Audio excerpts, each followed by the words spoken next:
Hello बच्चों, चलिए आज हम शुरू करते हैं जोड़ाक्षर का तीसरा प्रकार।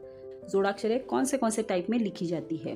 तो पहले दो वीडियो में हमने अलग प्रकार के देखे थे, आज हम दूसरे प्रकार के देखेंगे। तो देखिए यहाँ पर मैंने लिखा है जोड़ाक्षरांचा तीसरा प्रकार। ये हुआ मराठी में, और हिंदी में इसे कैसे पढ़ेंगे?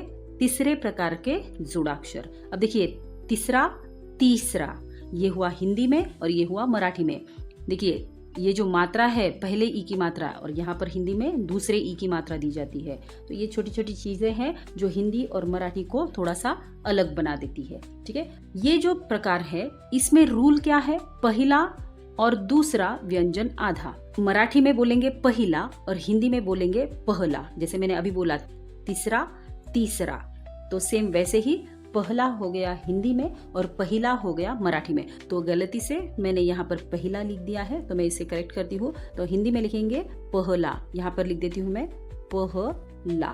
ठीक है, ओके। तो देखिए यहाँ पर रूल क्या है? पहला और दूसरा व्यंजन आधा और तीसरा पूरा। ठीक है, अब ये आपको समझ में आया? अब देखिए पहले दो वीडियो में हमने देखा था कि पहला व्यंजन आधा और दूसरा पूरा। अब यहाँ पर मराठी में ऐसे भी शब्द आते हैं जो पहला दूसरा आधा होता है व्यंजन और तीसरा पूरा होता है। तो ऐसे कौन से शब्द है वो आज हम देखेंगे। देखिए अब यहाँ पर है स्त्र। अब जब मैं बोल रही हूँ तो मेरे साथ बोलने की कोशिश कीजिए, स्त्र। तो देखिए स्त्र मतलब देखिए स आधा प्लस त आधा, और बाद में सबसे बाद में कौन सा बोल रही हूँ? र, वो है पूरा।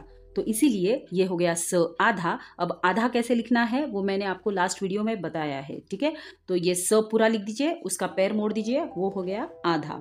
तो ये स आधा प्लस त आधा प्लस र, तो ये हो गया स्त्र, स्त्र। तो स्त्र से कौन से शब्द बनते हैं? स्त्री, स्त्री मतलब वुमन। स्त्रोत, स्त्रोत मतलब सोर्स। ठीक है, ये जो शब्द है आपको बार बार बोलने पर ही आएंगे। आप जितना प्रैक्टिस करोगे उतना आपकी फ्लुएंसी बढ़ेगी। ठीक है, अब देखिए दूसरा आता है इसमें इंद्र, इंद्र। ये कैसे पढ़ोगे? इंद्र। अब इसमें क्या क्या कौन से लेटर्स आ रहे हैं थोड़ा सा ध्यान से सुनिए। इंद्र मतलब न आधा आ गया, द आधा आ गया, और फिर बाद में लास्ट कौन सा बोल रहे हो? इंद्र मतलब र बोल रहे हो, तो र उसको पूरा लिखना है। तो यहाँ पर देखिए न आधा प्लस द आधा प्लस र, तो इससे कौन से वर्ड्स बनते हैं? इंद्र। आपको पता होगा ये शब्द इंद्र। इंद्र मतलब क्या होता है? King of the God. मैंने यहाँ पर मीनिंग भी लिखा हुआ है, king of the God. Narendra, Narendra लड़के का नाम भी होता है, प्रिंस भी उसे कहा जाता है। ओके, चंद्र, चंद्र, चंद्र को कहते हैं मून। ठीक है, अब नेक्स्ट लेटर है वो कैसे पढ़ना है आपको? इंत्र, इंत्र मतलब न आधा, त्र में क्या क्या आता है? त आधा और र। तो मैंने यहाँ पर लिख दिया न आधा प्लस त आधा, और फिर बाद में हम बोलते हैं र, तो ये हो गया इंत्र। तो इससे कौन से शब्द बनते हैं? मंत्र, मंत्र मतलब प्रेयर। तंत्र मतलब टेक्निक। यंत्र मतलब मशीन। ऐसे बहुत सारे शब्द है, ये तो मैंने आपको समझाने के लिए लिया है सिर्फ। ये थोड़ा सा डिफिकल्ट है समझने के लिए, लेकिन अगर आप ध्यान से करोगे तो आपको बहुत आसानी से आ जाएगा।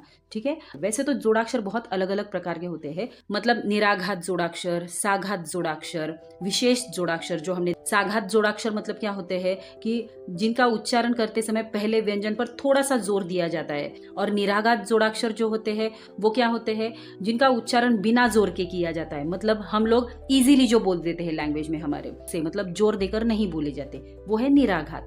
ओके, तो केल्या, केल्या मतलब कर दिया। त्याला, त्याला मतलब उसको। जिन्या खाली मतलब स्टेयरकेस के नीचे, या फिर तो माझा मतलब मेरा।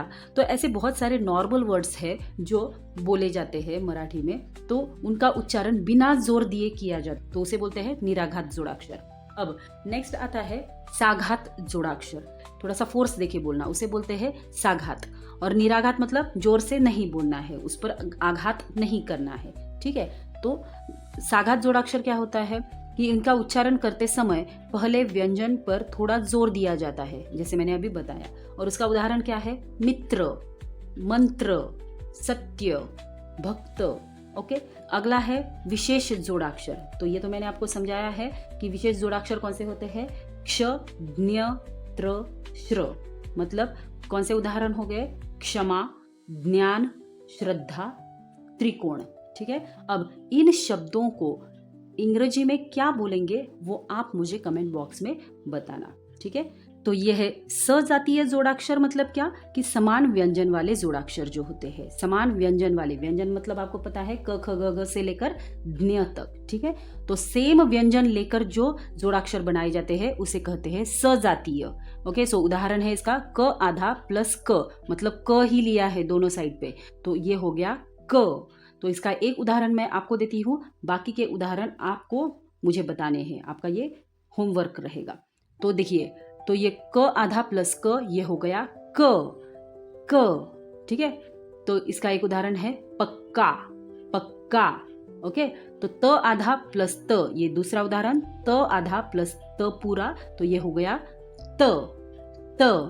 तो इसका एक उदाहरण दे देती हूं मैं आपको, पत्ता, पत्ता।